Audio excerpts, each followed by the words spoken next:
بسم اللہ الرحمن الرحیم۔ ہم آپ کو ایک ایسا واقعہ سنائیں گے جسے سن کر آپ کا ایمان تازہ ہو جائے گا۔ دوستو، یہ واقعہ ایک دلہن کا ہے جو دلہن بنی اور اچانک اپنے قبر میں پہنچ گئی۔ دوستو، اس واقعے کو تفصیل میں ہم آپ کو بتائیں گے۔ پیارے دوستو، جب اللہ تعالیٰ اپنے کسی بندے سے راضی ہو جاتا ہے تو اللہ تعالیٰ اس بندے کو پوری دنیا کے سامنے ظاہر کر دیتا ہے کہ میں اس بندے سے راضی ہو گیا ہوں۔ دوستو، ایک گاؤں میں ایک لڑکی رہا کرتی تھی جو کسی بھی حالت میں نماز نہیں چھوڑتی تھی، اور شاید یہی وجہ تھی کہ اللہ تعالیٰ کی رحمت اس پر نازل ہوئی، اور دوسری طرف اس کی آخرت بھی سنور رہی تھی۔ جب وہ لڑکی جوان ہوئی تو اس کی ماں باپ نے اس کا رشتہ طے کیا، اور آج اس کی بارات آنے والی تھی۔ تبھی اچانک نماز کا وقت ہو گیا۔ تو دوستو، ہم سب جانتے ہیں کہ نماز ہر حال میں فرض ہے، اور نماز کسی بھی حال میں معاف نہیں، اور نماز کے سچے مومن کی معراج بتائی گئی ہے، اور قیامت میں سب سے پہلا سوال نماز کا ہی ہوگا۔ تو دوستو، یہ لڑکی بہت ہی پرہیزگار تھی اور اللہ تعالیٰ کی حمد و ثنا کر رہی تھی، مگر اس دن بڑا عجیب و غریب واقعہ پیش آیا۔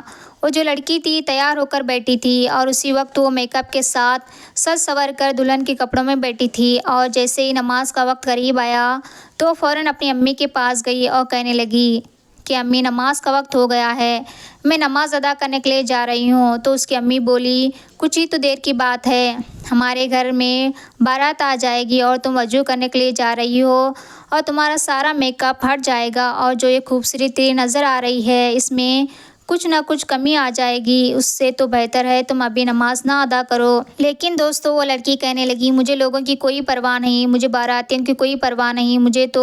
اللہ تبارک تعالیٰ کو منہ دکھانا ہے، اور میرا مقصد صرف اور صرف اللہ تعالیٰ کو راضی کرنا ہے، کیونکہ نماز تو ہر حال میں فرض ہے، چاہے میں دلہن بنوں یا نہ بنوں۔ ایسا نہ ہو جائے کہ میک اپ خراب ہونے کی وجہ سے میں نماز سے دور ہو جاؤں اور اللہ تعالیٰ کی ناراضگی لے لوں، اس سے بہتر تو یہ ہے میں نماز ادا کر لوں۔ لڑکی کی بات سننے کے بعد اس کی امی بہت زیادہ غصے میں آ گئی اور کہنے لگی کہ ایسا مت کرو، ہماری بدنامی ہوگی۔ لیکن دوستو، وہ جو لڑکی تھی وہ کسی بھی طرح راضی نہ ہوئی، اور کہنے لگی، امی جان، مجھے تو اللہ تعالیٰ کو راضی کرنا ہے اور نہ کہ باراتیوں کو، میں ہر حال میں نماز ادا کروں گی۔ دوستو، آپ کو بتا دیں، ادھر جو ان کی ماں تھی اس کی آنکھوں سے آنسو بہنے لگے اور روتی ہوئی کمرے سے باہر چلی گئی۔ اور دوستو آپ کو بتا دیں، ادھر جو ان کی ماں تھی ان کی آنکھوں سے آنسو بہنے لگے اور وہ روتی ہوئی کمرے سے باہر چلی گئی، اور دوسری طرف جو اللہ کی بندی تھی اس کے دل میں ایمان کی روشنی جگمگا رہی تھی۔ وہاں لڑکی وضو کرنے کے لیے غسل خانے میں پہنچی اور اس نے وضو کیا۔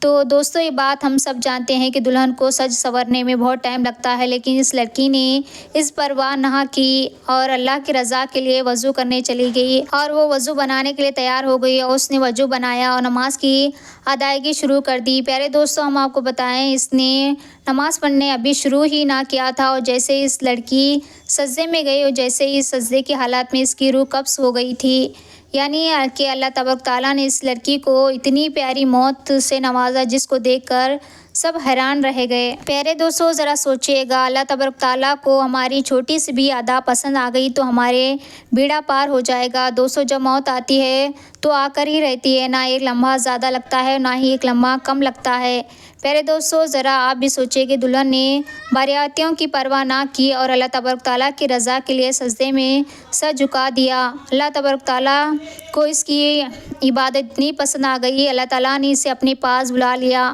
باراتی جیسے ہی گھر پر پہنچے اور لڑکی کے گھر والے جیسے ہی لڑکی کے کمرے میں داخل ہوتے ہیں اور دیکھتے ہیں کہ ہماری لڑکی اللہ کو راضی کر رہی ہے اور نماز ادا کر رہی ہے اور سجدے میں ہی اللہ کو پیاری ہو گئی ہے، اور اللہ اکبر، دعا ہے کہ ہمیں بھی ایسی موت نصیب ہو، آمین۔